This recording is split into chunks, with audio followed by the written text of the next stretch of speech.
USA Radio News with Chris Barnes.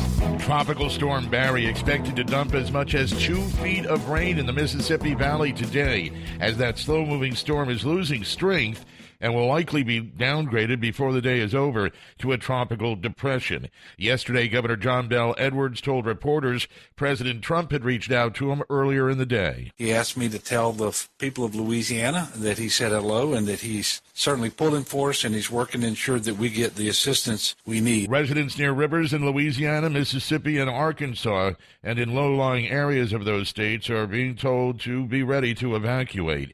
The lights are back on in Manhattan after a power outage over a big section of downtown New York City last night affected over 75,000 people, lasting for several hours. A transformer explosion reportedly to blame.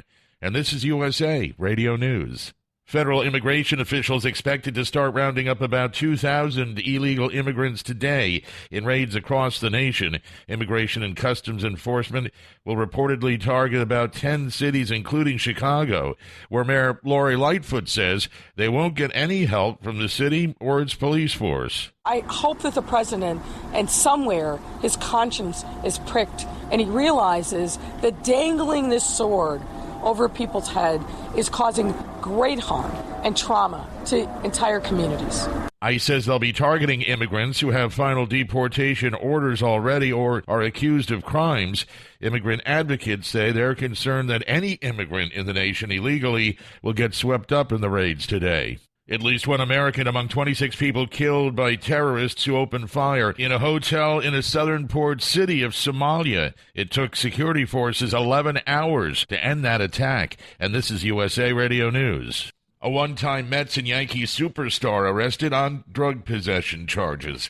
Here's more from USA Radio's John Hunt. Former New York Mets pitcher Dwight Gooden, who has struggled with substance abuse for years, was arrested for alleged cocaine possession in New Jersey. The famed pitcher was picked up by police in the Homedale Township of New Jersey, about 55 miles south of where Gooden burst onto the scene in 1984 and won National League Rookie of the Year. He was pulled over by police who found 2 small baggies containing cocaine, according to a criminal complaint written by Police Sergeant Michael Moore and filed by the Monmouth County Prosecutor's Office. Gooden was charged with third-degree possession of a controlled dangerous substance, possession of drug paraphernalia, and driving under the influence. He faces a maximum of 5 years behind bars if convicted.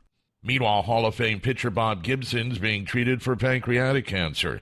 The St. Louis Post-Dispatch says Gibson sent a letter to living Hall of Famers saying that he's being treated for the disease.